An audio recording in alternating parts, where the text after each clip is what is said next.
जब हम सांस लेते हैं तो हमें सीधे 3 या 4 जगहों पर ही हवा महसूस होती है। गला, हृदय, फेफड़े और पेट में मस्तिष्क में प्रवेश कर चुकी हवा को हम नहीं जानते। कान और आंख में प्रवेश करने वाली हवा का भी शायद ही पता चलता है। स्वतंत्र प्रणाली से गुजरने वाली हवा कई तरह से विभाजित होती है, जो अलग अलग इलाकों में जाती है और अपना काम करके वापस बाहर आ जाती है। यह सब इतनी तेजी से होता है कि हमें पता ही नहीं चलता कि ऑक्सीजन अंदर गई और कार्बन डाइऑक्साइड बाहर निकल गई। यह क्या सही कर रहा है और क्या गलत कर रहा है, इसके बारे में हमें बहुत कम जानकारी है। अगर आप गहरी सांस लेते हैं तो तेज बहाव से शरीर के जीवाणु नष्ट होने लगते हैं। कोशिकाओं की रोगों से लड़ने की क्षमता बढ़ जाती है। अस्थि मज्जा में नया रक्त बनने लगता है। आंतों में जमा मल बाहर निकलने लगता है। मस्तिष्क की जागरूकता लौटती है, जो स्मृति में सुधार करती है। न्यूरॉन की सक्रियण क्षमता को पुनर्जीवित करता है, सोचने और समझने के लिए। हवा से फेफड़ों में लौटता है। विश्वास सोचिए, जब जंगल में हवा का झोंका चलता है तो जंगल का रोम रोम जाग उठता है। कपाल भारती का एक ही झोंका और भस्त्रिका प्राणायाम हवा के कई झोंकों की तरह बहुत कम लोगों में क्षमता होती है। लगातार अभ्यास तूफान को जन्म देता है।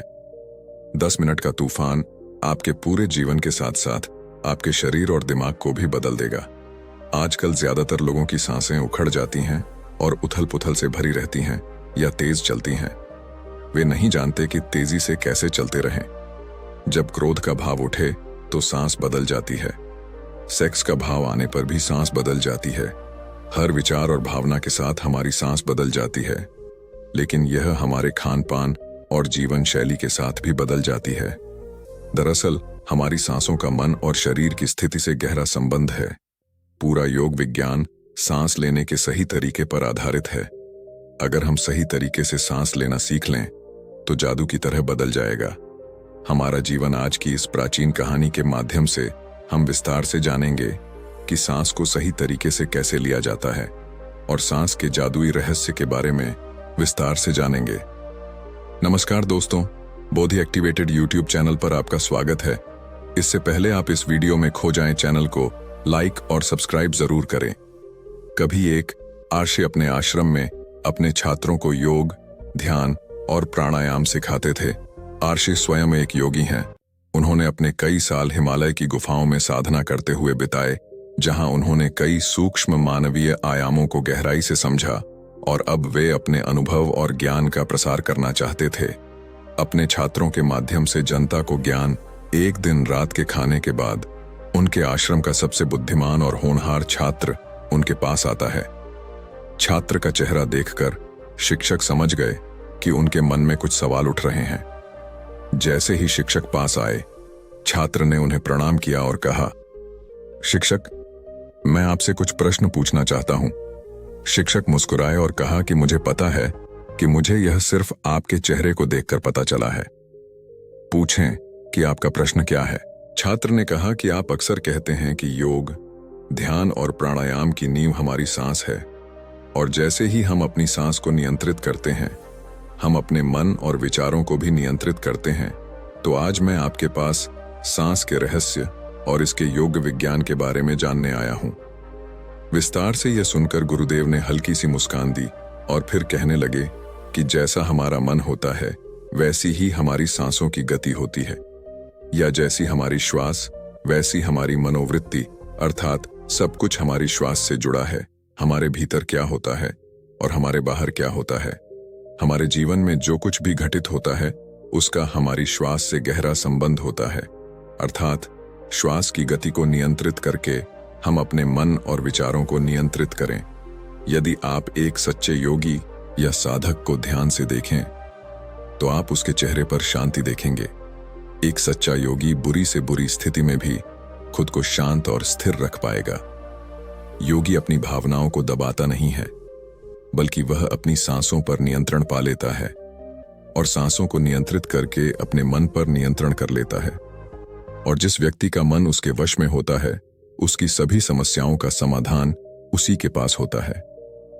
शिक्षक ने छात्र की ओर इशारा किया और कहा कि आपने कुछ योगियों के बारे में सुना है कि वे 150, 200 या 300 साल तक जीवित रहते हैं, तो वे अपने आप को इतने लंबे समय तक कैसे जीवित रखते हैं? वास्तव में उनका अपनी सांस पर नियंत्रण होता है, जिसे प्राण ऊर्जा भी कहा जाता है। कितना लेना है और कितना छोड़ना है, यह हमारे चारों ओर है।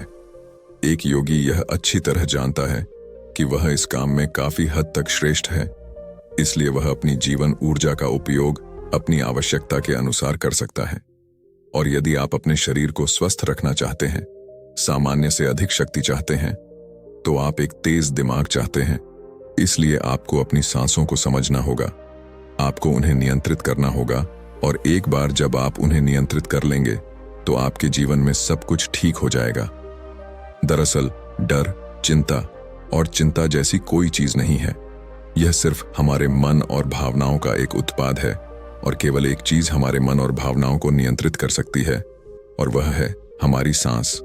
हमारे भीतर का गुस्सा, चिंता, ईर्ष्या, खुशी, गर्व और बदले की भावना, यह सब हमारी सांसों के अनुसार चलती है।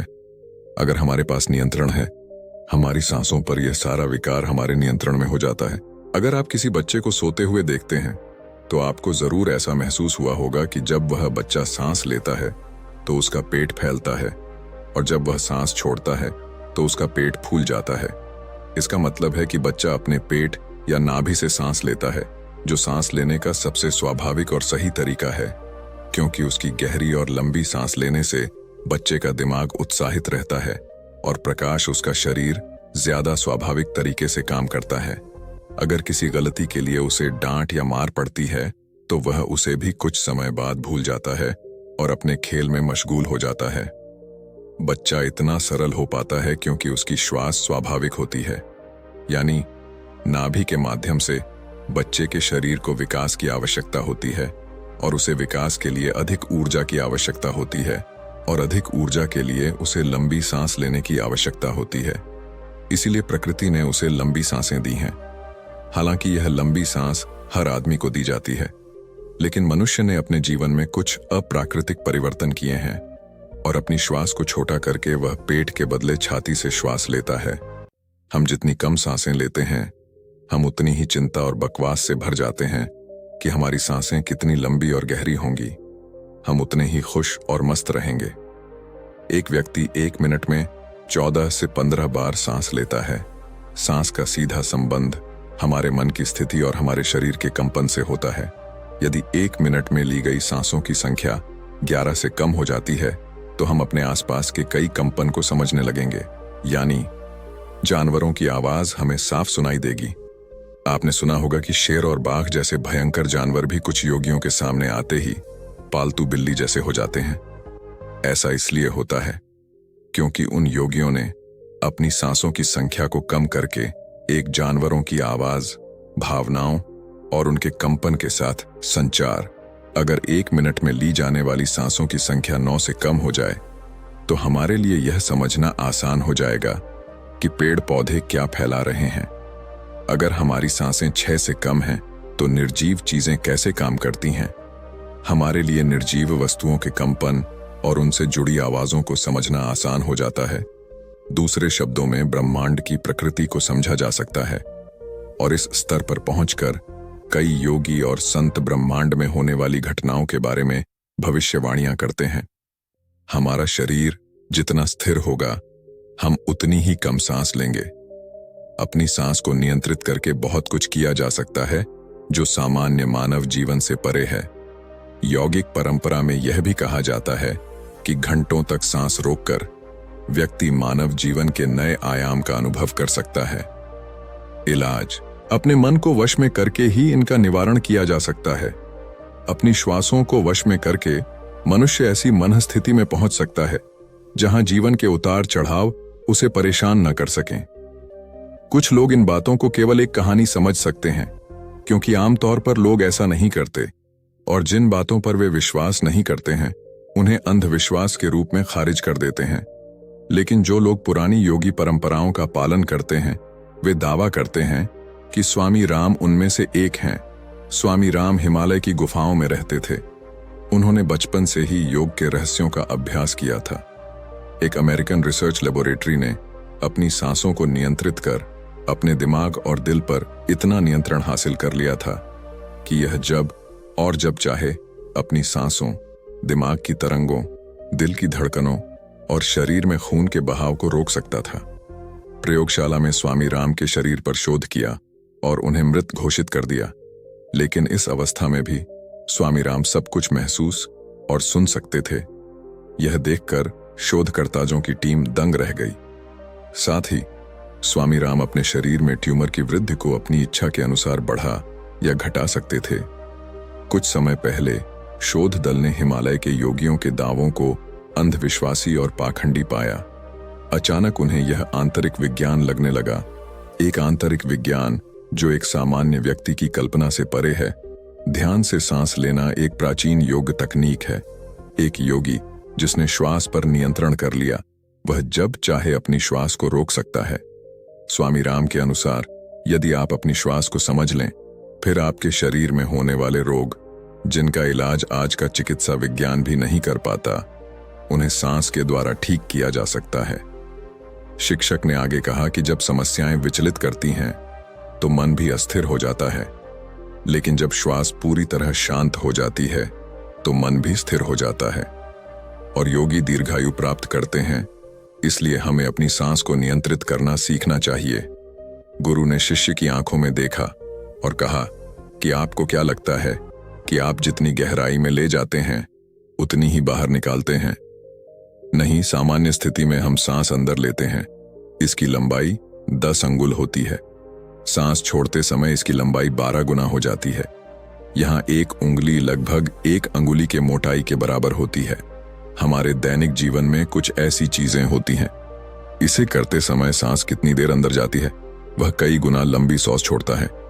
भोजन करते समय श्वास 16-17 अंगुल और तेज चलने पर 16-17 अंगुल हो जाती है। दौड़ते समय इन श्वासों की लंबाई 45 से 50 अंगुल हो जाती है। सेक्स करते समय 25 से 60 अंगुल, सोते समय निकलने वाली सांस की लंबाई 60-70 अंगुल तक पहुंच जाती है।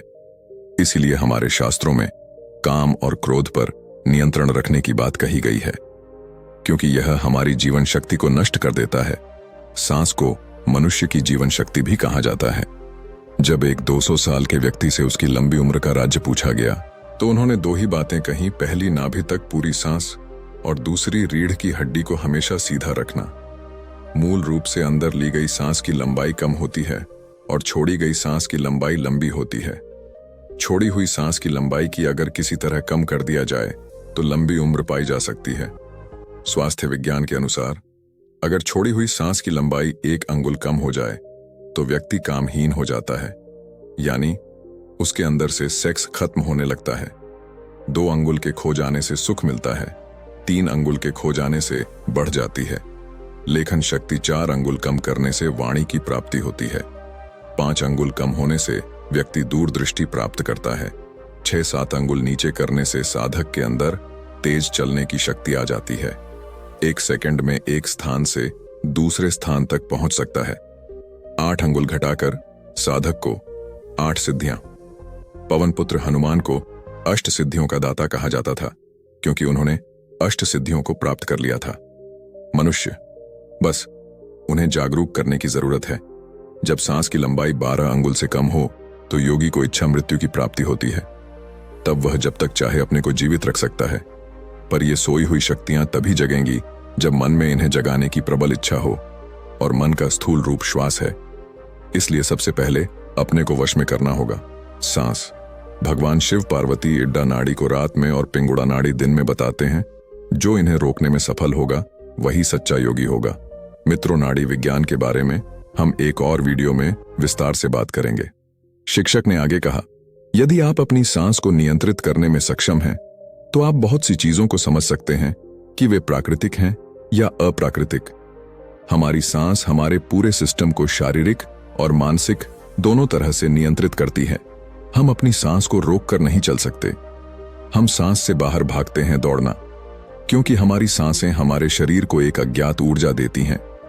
जब हम अपने शरीर को सामान्य से अधिक काम कराते हैं, तब हमें अधिक ऊर्जा की आवश्यकता होती है, और उस ऊर्जा को पूरा करने के लिए हमारी श्वास तेज हो जाती है। दूसरा, हम अपनी सांस रोककर क्रोध नहीं कर सकते। जब हम गुस्से में होते हैं तो हमारी सांस सामान्य से छोटी और तेज हो जाती है, क्योंकि हमारे भीतर जो क्रोध उठ रहा है वह हमारी ऊर्जा को भी खा जाता है। एक कामुक व्यक्ति जो अपनी वासना के वशीभूत है, जैसे जैसे उसकी सेक्स ड्राइव तेज होगी उसकी सांस भी तेज होगी। यानी कोई भी व्यक्ति अपनी सांस को धीमा करके सेक्स में नहीं जा सकता।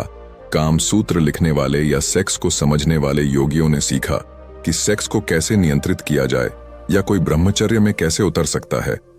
तो वास्तव में हमारी सांस की गहराई और गति के साथ हमारी पूरी शारीरिक और मानसिक प्रणाली प्रभावित होता है, जिनमें से कुछ को हम बाहरी रूप से देख सकते हैं, जैसे मनुष्य का खुश होना, क्रोधित होना या दौड़ते समय उसकी सांस की तकलीफ। सांस को नियंत्रित करने के बाद हमारे आंतरिक विचार भी प्रभावित होते हैं।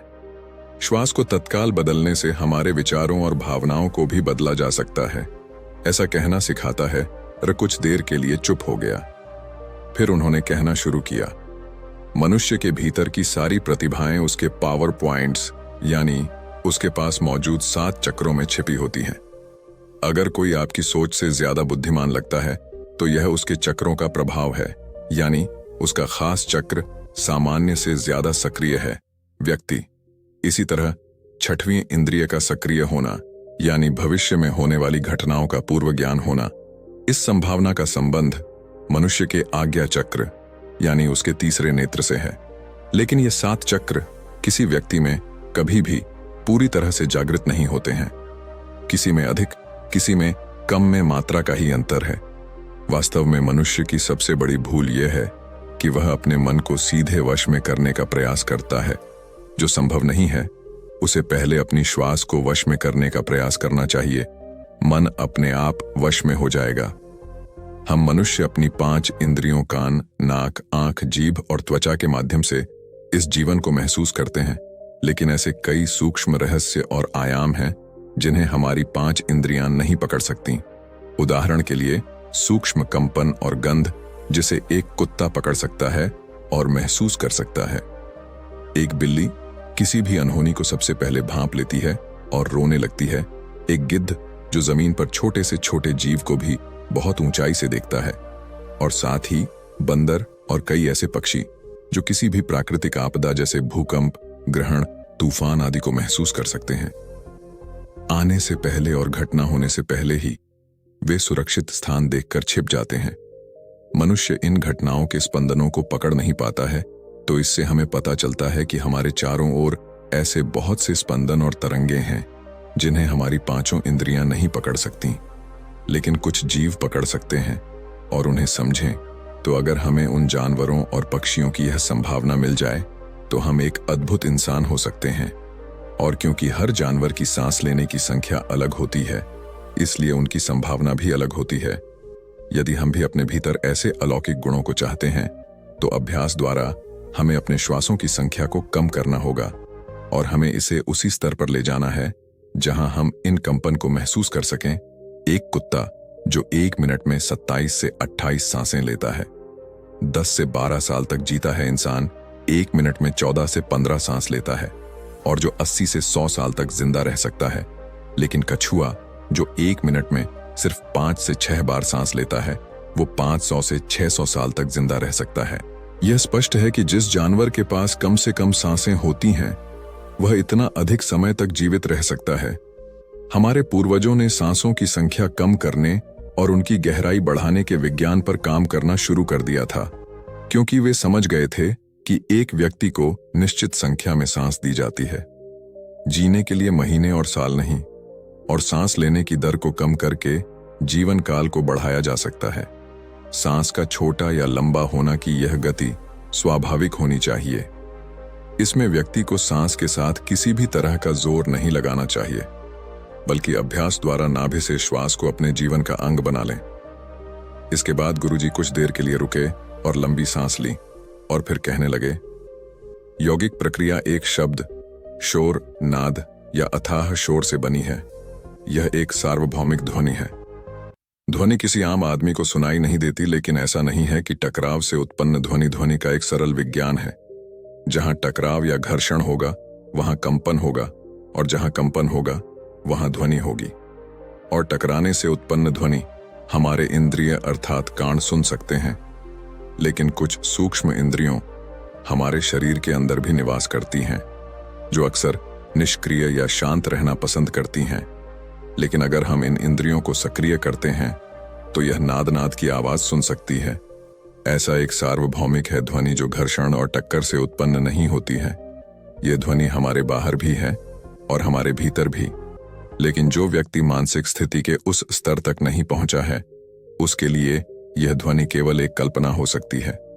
लेकिन यदि आप चाहें तो इसे सही अभ्यास के माध्यम से सुन सकते हैं।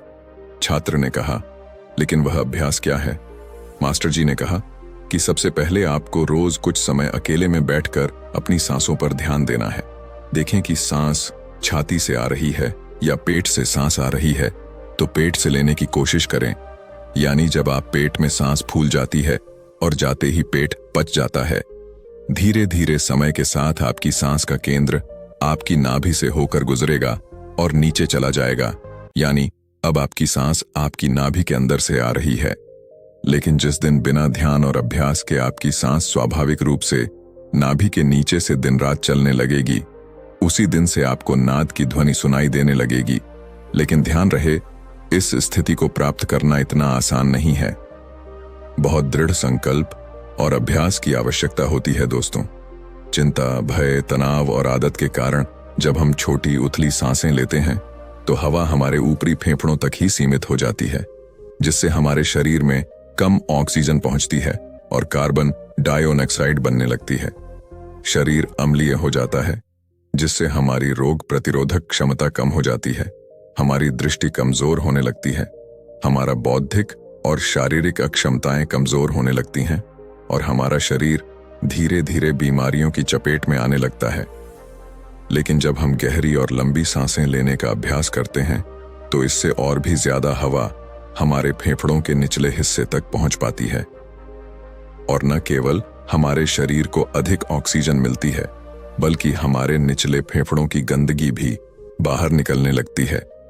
हमारे शरीर में कुछ प्रकार की गंदगी जमा हो जाती है जिसे मल, मूत्र या पानी से नहीं निकाला जा सकता है, केवल हवा द्वारा ही बाहर निकाला जा सकता है।